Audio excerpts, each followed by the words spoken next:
ఇర్మీయా గ్రంథం 13వ అధ్యాయం ధ్యానించుకుందాం. 12 గత వారం అయిపోయింది. 13వ వచనంలో మనం చదువుకున్నాం. 13వ అధ్యాయంలో మనం చదువుకున్నాం. యెహోవా నాతో ఇలాగూ సెలవిచ్చును. ఎవరితో? ఇర్మీయా ప్రవక్తతో సెలవిచ్చాడు. ఇక్కడ సింబాలికల్గా కొన్ని విషయాలు తను చేయమని చెప్పాడు. నీవు వెళ్ళి అవేసెనారు నడికట్టుకొని నీ నడుమున దానిని కట్టుకొనుము, నీళ్లలో దాన్ని వేయకము. కావున యెహోవా మాట చొప్పున నేను నడికట్టు ఒకటి కొని నడుమున కట్టుకుంటుంది. ప్రవక్త దేవుడు చెప్పినట్టుగా చేస్తున్నాడు. సో ఇవన్నీ ఎందుకు ఇలా చేయమంటున్నాడు అనే విషయాలు మనం కింద మనకు అర్థమవుతుంది. రెండవ మారు యెహోవా వాక్కు నాకు ప్రత్యక్షమై తాను మొదటిగా చెప్పిన మాట ప్రవక్త విన్నాడు కనుక అవసనార తీసుకొని దాన్ని నడికట్టుగా కట్టుకోమంటే కట్టుకున్నాడు. రెండవ మారు యెహోవా వాక్కు అతనికి ప్రత్యక్షమై నీవు కొని నడుమున కట్టుకొని నడికట్టును తీసుకొని లేచి యూఫ్రటీస్ నది నొద్దకు పోయి అక్కడనున్న బండబీటలో దాన్ని దాచిపెట్టమనగా. యూఫ్రటీస్ నది దగ్గరికి పోయి అక్కడ ఒక బండబీటలో దాన్ని దాచిపెట్టు. దేన్ని? నడికట్టును. యెహోవా నాకు ఆజ్ఞాపించినట్లు నేను పోయి యూఫ్రటీస్ వద్ద దాన్ని దాచిపెట్టితిని. ఇక్కడ కూడా ప్రవక్త సంపూర్ణంగా దేవుడు చెప్పినట్టే చేస్తున్నాడు. ఇది ఎందుకు చేయాలి, అదెందుకు చేయాలని చేయట్లేదు. దేవుడి మాటలు ఎప్పుడు కూడా ఖచ్చితంగా ఉంటాయన్నమాట. అందుకనే దాన్ని ఏమాత్రం కూడా శంకించకూడదు. దేవుని సేవ చేసేవారు, దేవుని బిడ్డలైన వారు దేవుని మాటల్ని విని ఆ ప్రకారం చేయాలి. సో ఒకవేళ మనకి తెలియనప్పుడు నెమ్మదిగా దాన్ని ఏం చేస్తాడు? తెలియజేస్తాడు అన్నమాట. అందుకనే ఇర్మీయా గ్రంథంలోనే 33:3లో కూడా ఏం చెప్పాడు? నాకు మొరపెట్టుము, నీకు ఉత్తరం ఇచ్చేదను, గ్రహింపలేని గూఢమైన సంగతులు నీకు తెలియచేసేది. సో దేవుని వాక్యాన్ని మనం సరిగా అర్థం చేసుకోవాలి. అర్థం చేసుకున్న తర్వాత దానికి విధేయత చూపించాలి. ఇక్కడ ఇర్మీయా ప్రవక్త ఏం చేస్తున్నాడు? చెప్పింది చెప్పినట్టుగా చేస్తున్నాడు. ఇక్కడ ఒక వింత కార్యం చేయమని చెప్తున్నాడు దేవుడు. ఏంటి? అవసనారకు తాడును కొని మొలకి కట్టుకుంటున్నాడు. తర్వాత దాన్ని తీసి యూఫ్రటీస్ దగ్గరికి వెళ్ళి అక్కడ ఒక బండ సందులో దాచిపెట్టు. అదెందుకు, ఇదెందుకు? అదే పేతురు అయితే ఏమనేవాడు? మనమైతే ఏమనేవారు? మనమైతే ఏమన్నా మౌనంగా కూర్చుంటారు కదా. తెలుసో తెలియదో తెలియదు కొంతమంది చెప్తారు.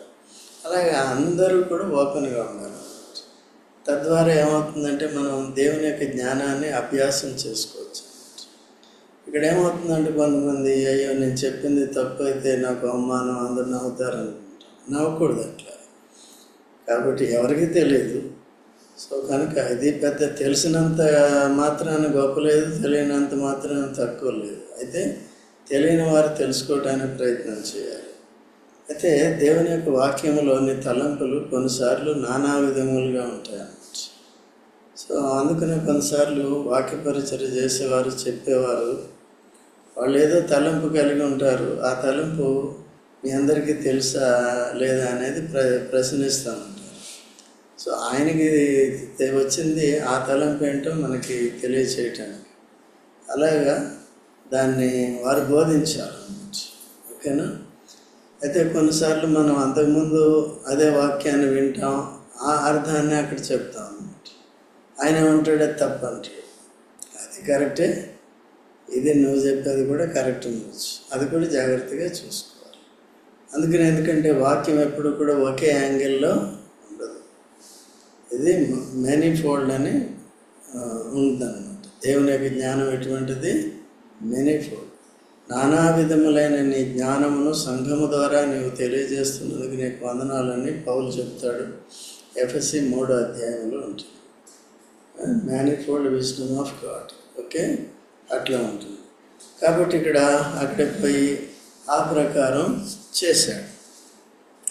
చేసిన తర్వాత ఏమంటాడు ఇక్కడ, నేను యూఫ్రటీస్ నద్దకు పోయి తవ్వి ఆ నడికట్టును దాచిపెట్టిన, మళ్ళీ ఏమంటాడు, పోయి నేను అక్కడ దాచిపెట్టమని నీకు ఆజ్ఞాపించిన నడికట్టును అక్కడ నుండి తీసుకొనమని నాతో చెప్పగా, తిరిగి ఎక్కడైతే దాచిపెట్టమన్నానో దాన్ని తీసుకోమని చెప్పాడు. తర్వాత దానికి కూడా విధేయత చూపించాడు. ఎన్నిసార్లు ఎన్ని విధాలుగా చెప్పినప్పటికీ కూడా ప్రవక్త అయిన యిర్మీయా విధేయత అనేది చూపిస్తున్నాడు. నేను యూఫ్రటీస్ 7వ వచనం, నది వద్దకు పోయి త్రవ్వి ఆ నడికట్టును దాచిపెట్టిన చోట నుండి దాన్ని తీసుకుంటుని నేను దాన్ని చూడగా ఆ నడికట్టు చెడిపోయి ఉండను. అయితే ఈసారి దాచిపెట్టి వచ్చాడు. మళ్ళీ కొన్ని దినాలు అయిన తర్వాత పోయినప్పుడు ఏమైపోయిందండి? చెడిపోయింది. ఓకే, ఎందుకు చెడిపోయింది అనే విషయం తర్వాత చూద్దాం. చెడిపోయిండును, అది దేనికినే పనికిరానిది, ఆయన దేనికినే పనికిరాను. సో అంతకుముందు మంచిగా ఉన్నప్పుడు తన మొలకి కట్టుకున్నాడు. తర్వాత ఇప్పుడు దాన్ని దాచిపెట్టిన తర్వాత ఏమైపోయిందండి? మనం కూడా అయితే ఉన్నదాన్ని వాడుకుంటే పనికి వస్తుంది, దాన్ని దాచిపెడితే అది తలాంతులే కానీ, వరాలే కానీ, లేకపోతే వస్తువులే కానీ, ఏదైనా సరే మనకి ఏది అలవాటు అండి? దాచిపెడతాం. దాచిపెట్టే వరకు ఏమవుతుంది? అది చివరికి పనికి రాకుండా పోతుంది. అదేది ఎవరి విషయంలో చెప్తున్నాడనే తర్వాత చూద్దాం. ఓకే, అది పనికిరానిది ఆయన. కాగా యెహోవా వాక్కు నాకు ప్రత్యక్షమై ఇలాగ సెలవిచ్చును. ఎందుకు ఇట్లా అయిందని మళ్ళీ చెప్తున్నాడు దేవుడు.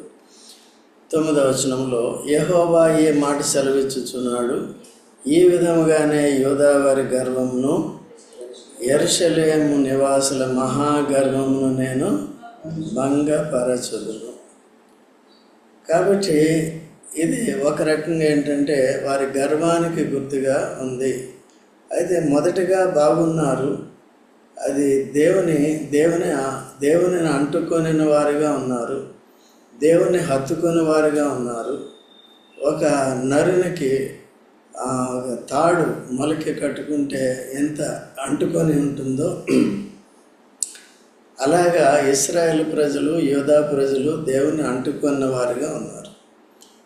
అయితే కొంతకాలం అయిన తర్వాత ఏమైంది? పనికి రాకుండా అయిపోయారు. దేవుని ప్రజలు పనికి రాకుండా అయిపోయారు. విన్నా బాబు? సో దేవుని ప్రజలు. ఇప్పుడు దేవుడు మనిషిని, దేవదూతల్ని ఎందుకు సృష్టించాడంటే తన కొరకు సృష్టించాడు. మొదటిగా తన ఆజ్ఞల్ని శిరసా వహించడానికి, తన ఆజ్ఞల్ని వారు నెరవేర్చడానికి వారిని సృష్టించాడు. అప్పటికీ కూడా దేవదూతలు వారికి ఇచ్చిన ఆజ్ఞను వారు నెరవేర్చలేదా? దానియేలు దగ్గరికి వెళ్ళమని చెప్తే మికాయేలు వెళ్ళవలసిందే.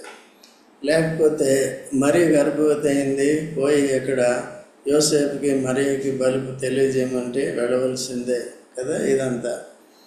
కనుక యెషయా కూడా పవిత్రపరచబడిన తర్వాత, ఎప్పుడైతే యెషయా నేను అపవిత్రమైన పెదవులు కలిగిన వాడిని, అపవిత్రమైన పెదవులు గల వారి మధ్యలో నేను నివసిస్తున్నాను అని, అయ్యో నేను ఎంత దౌర్భాగ్యాన్ని అన్నట్టుగా నాకు శ్రమ అని పశ్చాత్తాపడినప్పుడు ఏం చేశాడు? వెంటనే దేవదూతల్లో ఒకరు ఆ కారుతో తీయమన్న పరలోక వాకిని తీసుకొచ్చి వారి పెదానికి తాకినప్పుడు పెదవులు ఏమైనాయి? యెషయా పెదవులు పవిత్రమైన తర్వాత దేవుడు ఏమన్నాడంటే, ఇప్పుడు నేను నా ప్రజలకి నా మాటల్ని తెలియచేయటానికి ఎవరిని పంపుదునా అన్నప్పుడు, ఇదిగో నేనున్నాను. సో ఎప్పుడున్నాడు? పవిత్రపరచబడిన తర్వాత. మనం కూడా యేసుక్రీస్తు ప్రభునందు పరిశుద్ధపరచబడ్డాం. మనల్ని పరిశుద్ధపరచడానికి పరలోకం నుండి యేసు ప్రభు దిగొచ్చి మన కొరకు సిలువ వేయబడ్డాడు, రక్తము కార్చాడు, మరణాన్ని జయించాడు, పాపులైన మనల్ని ప్రేమించాడు, మనల్ని వెతికాడు, తర్వాత తన రక్తంతో కడిగాడు, కొన్నాడు, తన రక్తంతో కడిగి కొనుక్కున్నాడు, తన ప్రజలుగా చేసుకున్నాడు, తన దాసులు దాసరాండ్రుగా చేసుకున్నాడు. ఇప్పుడు మనం ఏం చేయాలి? యెషయా వలె నేను ఉన్నాను. ఎంతమంది అంటారు నేను ఉన్నానని? మీరంతా మంచివాళ్ళు, నేను ఉంటాను అన్నాను. మంగళవారం తర్వాత ఇంకెప్పుడు గురువారం బైబిల్ స్టడీకి వస్తారు. కొంతమంది అన్ని మీటింగ్లకు వస్తారు కదా. కొంతమంది నేను ఎప్పుడున్నాను? ఆదివారం ఉన్నాను. కొంతమంది క్రిస్మస్కి ఉంటాను నేను, కొంతమంది న్యూ ఇయర్కి ఉంటాను. ఎందుకు? వాగ్దానాలు కనుక. మనిషి ఆ విధంగా దేవునికి అవిధేయుడుకుంటాడు. ఇటువంటి వారు ఏమంటారండి? పాడైపోయిన నడికట్టు అన్నమాట. దేవుణ్ణి అంటుకుని ఉండాలి, హత్తుకొని ఉండాలి. యేసుప్రభు విలువ పెట్టుకున్నాడు, పరసంబంధమైన ఆశీర్వాదాలకు పిలిచాడు. భూమి మీద తన ఆజ్ఞల్ని నువ్వు పాటించాలి. నిన్ను వాడుకోబోతున్నాడు. నీకు తలాంతులు, వరాలు, అధికారం ఇచ్చి నిన్ను వాడుకుంటాడు. దాటడానికి వీలు. కేవలం నేర్చుకుంటున్నాము, బట్ అనేక సార్లు పాటించట్లేదు. ఇప్పుడు ఈ హెచ్చరికలు వింటున్నాము. ఇశ్రాయేలుకి ఎంత నష్టం వచ్చిందో దేవునికి అవిధేయులుగా ఉండటం వలన, దేవుని యొక్క వాక్యాన్ని పెడచెవిపెట్టడం ద్వారా, ప్రవక్తల ద్వారా తాను మాట్లాడి చెప్పిన విషయాలను వారు పాటించుకో. అయితే అబద్ధ ప్రవక్త ఎవరైనా ఒకరు చెప్తే అది నమ్మేస్తారు. అబద్ధ ప్రవక్త ఎందుకు? వాళ్ళ ఇష్టాలు నెరవేర్చుకునేటట్టుగా చేస్తారు. దేవుని వదిలేయండి అయ్యా, పోయి ఆ గుళ్ళ మీద అక్కడ కొబ్బరికాయలు కొట్టినట్టు అవి చేస్తారు అన్నమాట. దేవుడు చెప్పిన ఏం చేయరు, చేయరు. అందుకనే మనం ఇక్కడ ఏమంటున్నాడంటే, ఎంత గొప్ప మాట అంటున్నాడంటే చూడండి. అటువంటి వారికి 9వ వచనం చదవండి. సెలవిచ్చున్నాడు,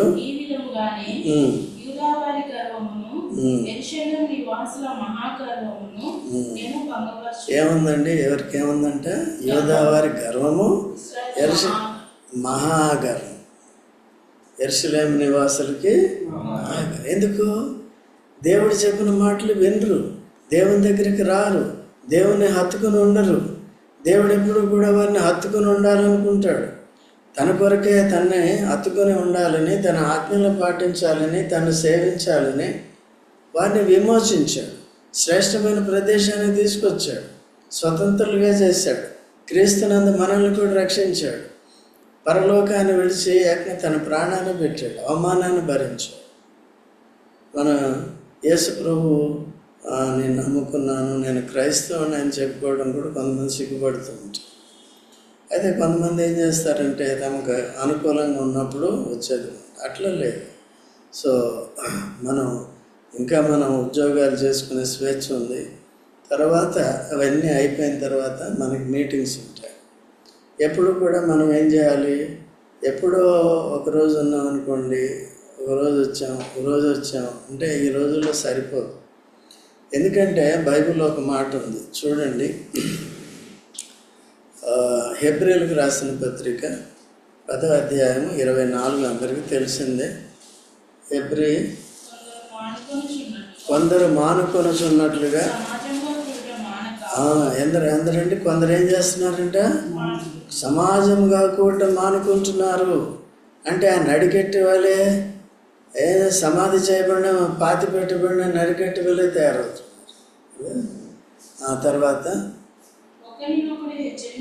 హెచ్చరించు. ఆ దినం అంటే ఏ దినం అంటే యేసు ప్రభు రెండవ రాకడి దినం సమీపించే కొలది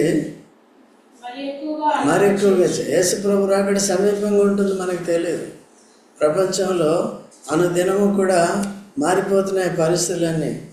అర్థమవుతలేదు కదండి. యుద్ధాలు, భూకంపాలు, యేసు ప్రభు రెండో రాకడలు ఇవన్నీ వస్తాయని ఉన్నాయా లేవా? మరి అవన్నీ జరుగుతున్నాయా లేదా? అయితే మనం భూకంపం రాని, యుద్ధం రాని, పిడుగులు వచ్చి నా మీద పడినాయి, ఆ పాకిస్తాన్ వాడు నన్ను కాల్చేయని, నేను మాత్రం అంతే నా పని నేను చేసుకుంటాను. మీరు కాదండి. అట్లా ఇంకా మనం ఎమెండ్ చేసుకోవాలి, ఇంకా మనం నూతన పరచబడాలి, ఇంకా మార్పు రావాలి. కేవలం ట్యూస్డే వస్తున్నాం, ఓకే మంచిది. గురువారం బైబిల్ పట్టడానికి వస్తున్నాం, మంచిది. మిగిలిన వాటికి కూడా రావాలి. ఓకే, ఆదివారం వస్తున్నాం, మంచిది. మిగిలిన వాటికి కూడా ఏం చేయాలి? వచ్చి ఏం చేయాలి? పరిశుద్ధులందరూ కలిసి మంచిగా వాక్యాన్ని నేర్చుకుని ప్రార్థన చేయాలి, ఆరాధన చేయాలి, సువార్త ప్రకటించాలి. మీ అందరూ ఏంటంటే కేవలం ఇంట్లో నేను ఒక్కడిని చేసుకునేది కాదు, సంఘ సహవాసం ఇంపార్టెంట్. యేసు ప్రభు వచ్చిన పరిశుద్ధాత్మ వచ్చిన తర్వాత వారు సమాజముగా కూడుకొనరి. ఒంటరి జీవితం పోతుంది. ఇప్పుడు పరిస్థితులను బట్టి నేను ఒంటరిగా కూర్చొని చదువుకున్నాను. చదువుకో, మంచిదే, చదువుకో కదా. చదవాలి, వినాలి, చదవాలి, వినాలి. ఎక్కడ చదవాలి? ఇంట్లో చదువు. ఇక్కడ ఏం చేయాలి? వినాలి. మరి ఎక్కడ వింటున్నాం?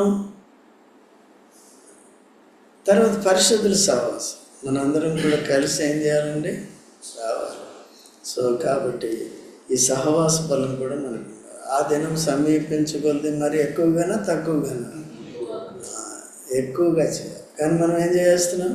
ఒకవేళ తక్కువగా చేస్తున్నామేమో చూసుకో.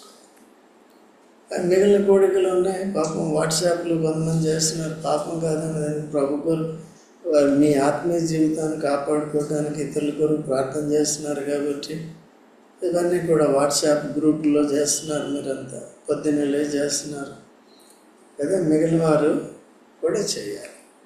ఇవన్నీ ప్రోత్సహించడానికి చెప్తున్నాను. ఒకవేళ మీకు అటువంటి పరిస్థితులు ఉంటే దాన్ని మనం ఏం చేయలేం, దేవుడు కృపిస్తాడు. రాలేనటువంటి ఏంటంటే రాగలిగి కూడా ఏం చేయకూడదు. యెషయా ఏమన్నాడండి? ఏకంగా పరలోకపు దర్శనం కలిగింది. దేవుడు తను ప్రత్యేకంగా ఆ పరలోకంలో దేవుడు ఎటువంటి వాడు, ఎంత పరిశుద్ధుడో ఆ ప్రత్యక్షత ఇచ్చాడు. రెండవది, పరలోకం నుండి దేవదూత ప్రత్యేకంగా ఆయన కొరకు పంపించబడ్డాడు. ఈనాడు మనకు అంతకంటే ఎక్కువగా పరలోకం నుండే యేసు ప్రభు తానే, దేవదూత ఆయన పవిత్రపరిచాడు. మనకి యేసు ప్రభు తానే తన స్వరక్తిని చేశాడు, పవిత్రపరిచాడు, పవిత్ర ప్రజలుగా చేశాడు. సో మనం ఇంకేం చేస్తున్నాం? నిర్లక్ష్యం కదండి. రావాలి. ఈనాడు యూత్ ఇంకా నిర్లక్ష్యం ఎక్కువ. కొంతమంది ఉన్నారు, మీలాంటి వాళ్ళు పర్వాలేదు. మిగిలిన వాళ్ళు చాలామంది యూత్ కూడా. అంతకుముందు మేము ఆరంభించిన మేము వచ్చిన దినాల్లో యూత్ ఎక్కువ అన్నమాట. యూత్ ఎక్కువ అంటే ఏదంటే అది చేస్తారు, చేసేవారు. ఓకే అండి. అట్లా కాబట్టి ఏదంటే అదంటే దేవుడు సంఘంలో ఏది చేయమంటే అది చేస్తారు. సువార్తకి వెళ్ళాలి, మీటింగ్కి రావాలంటే అట్లా వచ్చాయి. ఈ దినాల్లో ఏమవుతుందంటే మీ స్టడీ కాంపిటీషన్ అని, లేకపోతే ఎక్కువ ఈ మెటీరియలిస్టిక్ అవుతుంది. తర్వాత ఫోన్లు రావటం, ఇవన్నీ రావటం, మీకు అటువంటి భక్తి రావట్లేదు. సో కాబట్టి అలాగా జాగ్రత్తగా ఏం చేయాలని మనం నేర్చుకోవాలి. సో కాబట్టి 9వ వచనంలో ఏమొచ్చింది? ఒకవేళ అలా చేయకపోతే, దేవుడు హెచ్చరించినప్పుడు, దేవుడు చెప్పినప్పుడు మనం బలహీనతలు ఉంటే, మనం ప్రభుని హత్తుకోవట్లేదు, సంఘంతో కలిసి ఉండట్లేదు, సంఘంతో కలిసి దేవుని సేవ చేయట్లేదు, అది ఏదైనా కానివ్వండి, లేకపోతే సంఘంతో చెప్పబడే వాక్యాన్ని సరిగా వినట్లేదు, సరి చేసుకోవట్లేదు కదా, లేదు, అట్లా చేయలేకపోతే ఏమన్నట్టు? గర్వం కదా. ఇంకా మహాగర్వం. గర్వం అసలు గర్వం రాకుండా చూసుకోవాలి. గర్వాన్ని కొద్దిగా పెంచి పోషించామనుకోండి, ఏమవుతుంది? తుడుచుకోవాలి. మంచిగా ఎందుకు అట్లా వరకు. కాబట్టి శ్రద్ధగా వినండి. ఓకే. స్టార్టింగ్ ఎట్లా అవుతుంది? దేవుని వాక్యం మీరు చదవాలి. దాంట్లో ఏం మాట్లాడుతున్నాడో జాగ్రత్తగా చూసుకోవాలి. నాకు తెలుసు, ఒకవేళ మీరు చదివినప్పుడు ఇప్పుడు మనం ధ్యానించినట్టు మీకు అర్థమవుతుందా? మీరు ఎన్నోసార్లు చదువుకుంటారు. ఇదేమన్నా అర్థమైందా? మరి ఇప్పుడు ఎట్లా ఉంది? దీన్ని నేను రేపు చెప్పాను, ఇంకొకలాగా ఉంటుంది. ఎప్పుడు కూడా ఎట్లా ఉంటుంది ఇది? ఓకే. తర్వాత ఇప్పుడు చదవండి 10వ వచనం. నేను వారి ఏం చేస్తానంటే యెరూషలేము నివాసుల మహాగర్వం నేనేం చేస్తాను, భంగపరచు. గర్విష్ఠులందరినీ కూడా దేవుడు అణిచివేస్తాడు జాగ్రత్త. ఎవరైనా సరే, అది భౌతిక విషయాల్లో కానీ, ఏ విషయంలో కానీ, ఆత్మీయ విషయాల్లో కానీ, నేను ఎంత సేవ చేశానో తెలుసా, నేను ఎంత సాక్రిఫైస్ అన్నీ కూడా, అది కూడా అతిశయం, గర్వం. అతిశయ గర్వం ఏం ఉండకూడదు. నేను ఇది చేసిన అది చేశానని చెప్పుకోకూడదు. ఓకే. తర్వాత అన్ని దేవతలను పూజించుచు చేయదుమని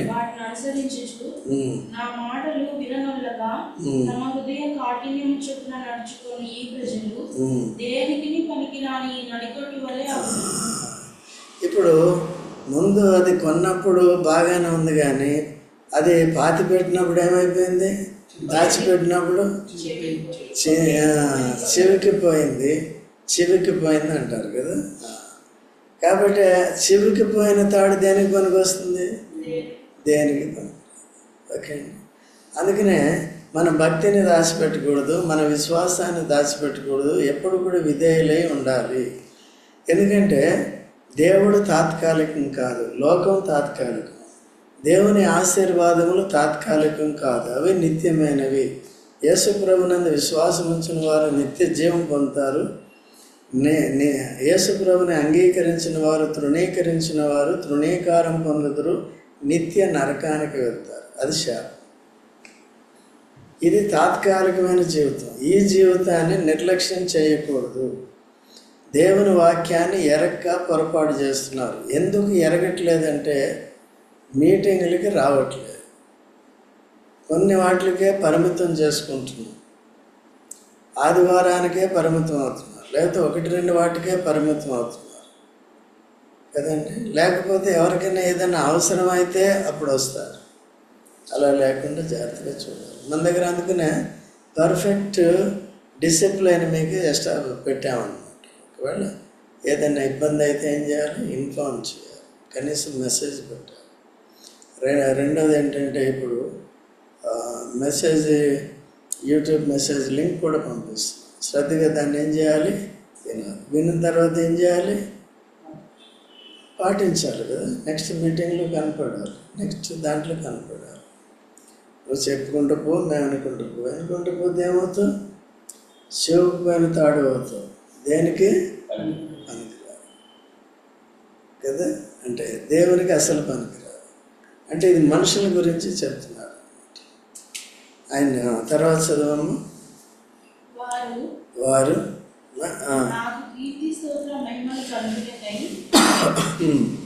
నాకు జన్మగా ఉండునట్లు నేను ఇశ్రాయేలు వంశస్థులందరినీ, యూదా వంశస్థులందరినీ నడికట్టు నరుని నడుముకు అంటి ఉన్న రీతిగా నన్ను అంటియుండ చేసితిని గాని వారు నా మాటలు వినకపోయి ఉన్నారని యెహోవా సెలవిచ్చుచున్నాడు. చూసారని ఇక్కడ చెప్తున్నారు. నాకు కీర్తి స్తోత్ర మహిమలు కలుగుటకై వారు నాకు జనముగా ఉండినట్లు నేను ఇశ్రాయేలు వంశస్థులందరినీ, యూదా వంశస్థులందరినీ నడికట్టు నరుని నడుము అంటి ఉన్న రీతిగా నన్ను అంటియుండ చేసి తిని, కానీ వారు నా మాట వినక పోయి ఉన్నారని సెలవు. దేవుడు ఎందుకంటే వారిని విమోచించేందుకు, వారిని దరిద్రులను ధనవంతులుగా చేసిందెందుకు, బానిసలను స్వతంత్రులుగా చేసిందెందుకు, అదే పరాయి దేశంలో ఉన్న వారిని, పరాయి రాజు ఫరో అధికారంలో ఉన్న వారిని విడిపించి ఈ రీతిగా స్వతంత్రులుగా చేసింది. పాలుతెన్లు ప్రవహించే లాంటి దేశంలోకి, సమృద్ధి కలిగి దేశంలోకి తీసుకొచ్చింది దేని కొరకు, దేని కొరకు, కీర్తి స్తోత్ర మహిమ, కీర్తి స్తోత్ర మహిమలు కలుగుటకే వారిని నాకు జనముగా ఉన్నట్లు నేను చేసుకుంటాను. నిన్ను నన్ను కూడా ఎందుకు చేసుకున్నాడు, యేసు ప్రభువులో రక్తము చేత విమోచించి దేవునికి ఏం కలగాలి, కీర్తి స్తోత్ర కదా. కీర్తి అంటే ఎప్పుడు కూడా మనం దేవున్నే గణపరిచేది నేర్చుకోవాలి. మనం ఎంతగా తగ్గించుకుంటామో దేవునికి అంతగా కీర్తి కలుగుతుంది. లేకపోతే మనం ఎంతగా లోకంలో మన దేవుణ్ణి బట్టి మనం తృణీకారం పొందుతాము. సో ఆ విధంగా దర్శన దినమందు తప్పకుండా అన్ని జనులు ఎవరైతే మనల్ని బట్టి దేవుణ్ణి తృణీకరించారో, మనల్ని తృణీకరించారో వారు కూడా కీర్తి నీవు కలుగజేస్తారు. ప్రతి మోకాలు యేసు నామమున పేరిట ఏం చేయాలి? సో ఎరిగిన మనమే వంగకపోతే, ఎరిగిన మనకే గర్వం ఉంటే దేవుడు ఏం చేస్తాడండి? సో కాబట్టి దేవుడు తన ప్రజలు ఎందుకంటే ఆయనకి స్తోత్రం కలగటానికి, మహిమ కలుగజేయటానికి మనల్ని ఏర్పరచుకున్నాడు కనుక మనం ప్రతి దాని ద్వారా, కేవలం ఆరాధన ద్వారానే కాదు కానీ దేవునికి మహిమ కలిగినట్లు మనం పరిచర్య చేస్తాం. దేవునికి మహిమ కలిగినట్లు దేవుని సన్నిధికి వస్తాం. దేవునికి మహిమ కలిగినట్లు దేవుని వాక్యాన్ని వింటాం. సో విన్న వాక్యం ద్వారా ఎప్పుడు మహిమ వస్తుంది?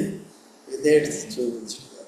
వినటం అంటే ఇన్పుట్ కదా, చేయటం అంటే అవుట్పుట్. వింటాం కానీ చెయ్యం కదా, తింటాం కానీ అరగదు. అప్పుడేమవుతుంది? శరీరం అయితే చచ్చిపోతుంది, ఆత్మ కూడా చచ్చిపోతుంది. అట్లా లేకుండా మనం ఏం చేయాలి? ఇదే అందుకని ఇక్కడ పర్ఫెక్ట్ ఎగ్జాంపుల్ దాని ద్వారా చూపించాడు. ప్రవక్త ఏం చేశాడండి? నడికట్టుని కొని దాన్ని కట్టుకొని మళ్ళీ దాన్ని ఎక్కడ యూఫ్రటీస్ దగ్గర దాచిపెట్టి మళ్ళీ కొన్ని రోజులు అయిన తర్వాత చేసి చూస్తే ఏమైంది? మనం కూడా చివుకుపోయిన దానిలాగా ఉన్నామో చూసుకోవాలి. అలా లేకుండా ఎప్పుడు కూడా నడికట్టు ఏంటంటే ఇశ్రాయేల్ ప్రజలు లేక యోధా ప్రజలు దేవుని ఏం చేయాలండి?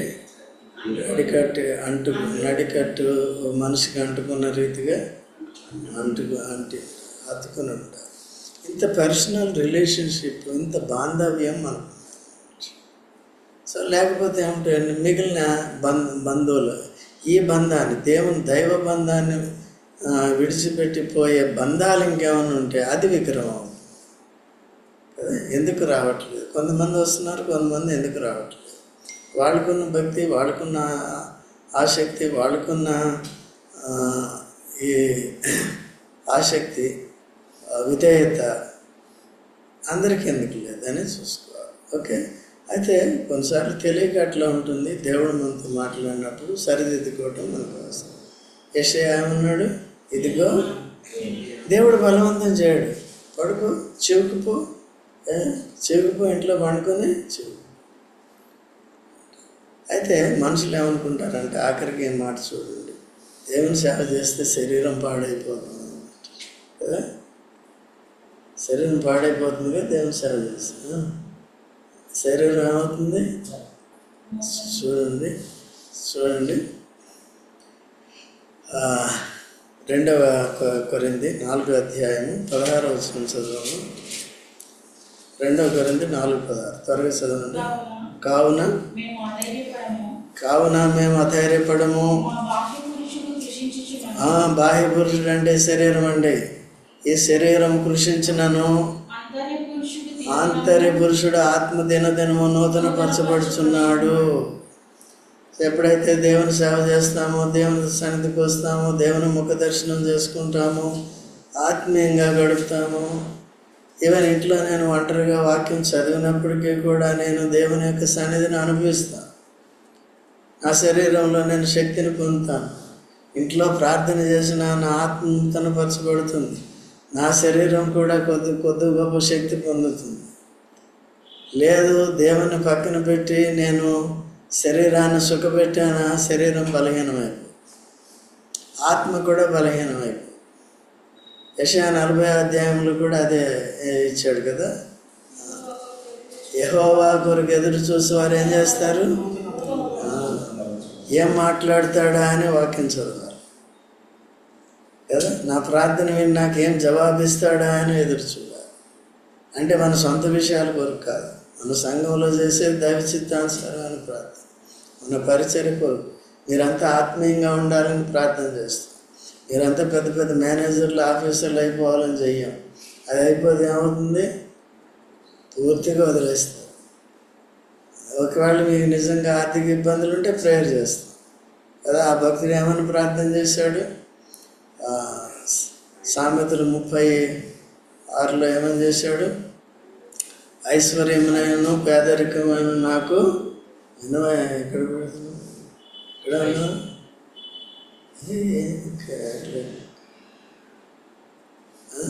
ఏం చెప్పాను? దయచేయకము, తగినంత ఆహారం నాకు ఇవన్నీ నేర్చుకుంటే కదా మీరు నోటికి రావాలి. నేను చెప్పినప్పుడు మీరు అందేవారు, నేర్చుకుంటే కదా. అట్లా కాబట్టి ఎందుకు చేశాడు ఇట్లా?